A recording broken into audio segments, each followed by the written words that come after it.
critically important, and yet they are so often difficult and fractured.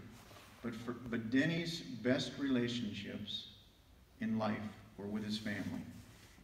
And they all, and I mean all, wanted to be around him. Son to Allen, Virginia, both of his parents at the end of their lives lived on his property. Whenever he was home, he would routinely have morning coffee with his dad and his mom. He adored them and treated them so well, and they adored him. They would light up with happiness whenever Denny got home from being away.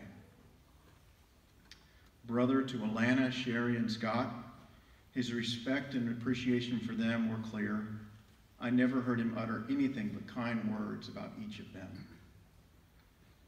Becoming fly fishing buddies with Scott over the last few years was especially meaningful to him. I know that. Husband to Marie, married 51 years. Their marriage weathered all the storms that life threw at them and didn't just survive, but thrived. During this final storm of cancer, we were able to witness the two of them interact with such affection and sweetness and care. And it was beautiful and it was real. We all ache for you, Marie, as we know you have suffered the loss of your love, partner, and soulmate.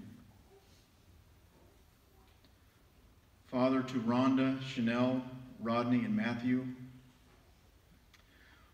All four of them have settled here in Whatcom County.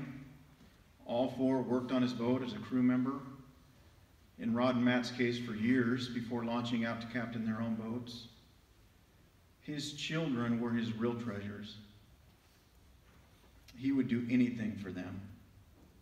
His love for each of them was so deep and obvious, and their love and respect for him was equally deep and obvious.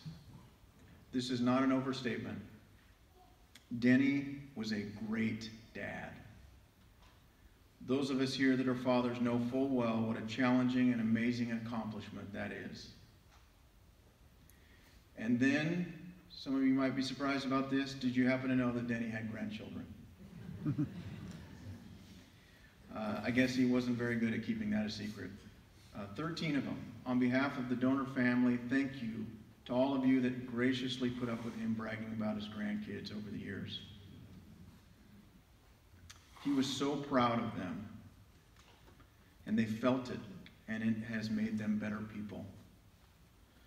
They were nearly always around him, whether it was in Valdez, Alaska, as crew members on his boat, at home in Blaine, or down in Palm Springs. The pattern was that he would wear himself out wrestling or playing with them, and then fall asleep with one, two, or several in his arms. As they've gotten older, their connection to him has only gotten stronger. It has been inspiring to see how much he meant to each of you grandchildren. Second, Denny loved, embraced, enjoyed, and was good at life. And this starts with commercial fishing. He was, by all accounts, subjectively and objectively regarded as the best. If you fished around Whatcom County or Prince William Sound, Alaska, you knew about Denny Donor and the fishing vessel Destiny. So skilled and smart and resourceful and supremely competitive. People always wanted to know what the secret to his success was, and a lot of it was that he simply outworked everybody else. He also never lost the thrill of the catch. During his last fishing season at age 68, with over 50 years of experience, his grandsons, Andrew, Kyle, and Daniel, have the wonderful memory of looking over at him after a good set and seeing him do what he often did after a good set, dancing with joy. He loved to travel. He visited 6 continents in nearly every state in the Union, and he also loved to be home. Yes, he had a prodigious work ethic, but he also loved to relax and play. He enjoyed good food, good wine, good company, a good laugh, and a good party. And he also enjoyed a day alone, working in the fields with his beloved cows. He loved to ski, hunt, and fish, to play golf and hockey. He loved to sleep. he also loved to stay up all night before an opening, trying to find an edge over the other seiners. So much of his love for family and for life were intertwined. One distinct memory of mine captured this. Denny and Marie took the whole lot of us up on several ski vacations to Big White near Kelowna, BC. On one such vacation, there was a point where all of his adult children and nearly all of his grandkids went up to do a ski run together. We got off the lift, and I, as the poorest and slowest skier of the group, immediately had a view of everyone down the hill in front of me. And there it was, Denny gracefully skiing down the mountain, his large, loving family surrounding him. It's hard to imagine a person could ever be happier than him in that moment. And lastly, Denny was a unique blend of two distinct qualities, and Scott referenced this. Number one was toughness. He really was as tough as they come. Physically, mentally, emotionally tough, full of grit and strength and fighting spirit. Anyone that ever competed against him or worked with him saw it clearly. He rarely complained and carried huge burdens of stress and responsibility with uncommon grace. In the last few months, he desperately wanted to carry the burden of his sickness for everyone. During the countless doctor visits, he would consistently have everyone there with him laughing, all while waiting for the latest grim news. He was tough and strong to the very end. But he was also remarkably emotional. I first witnessed this on the day of my wedding 25 years ago. I walked into a room while getting ready beforehand and found him alone, weeping.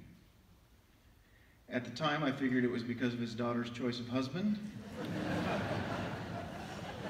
But after a while, I learned that that was just Denny. He had such a big, caring heart. He liked sappy TV shows, and they often made him cry. He cried watching his grandkids playing sports, singing, acting, doing anything really, or nothing. He could cry if you just talked about them.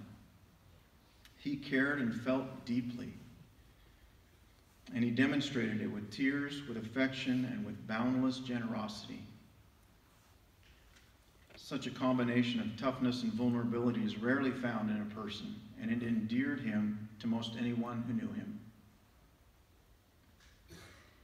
For a Blaine-based family that fishes in Alaska, there's a ritual every late spring. Everyone gathers at the harbor to see the boat and the crew off as they go north.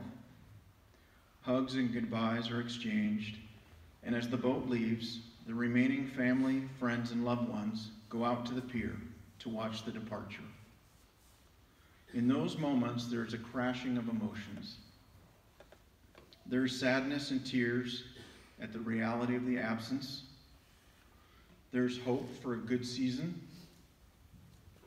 And there's anticipation at the eventual reunion.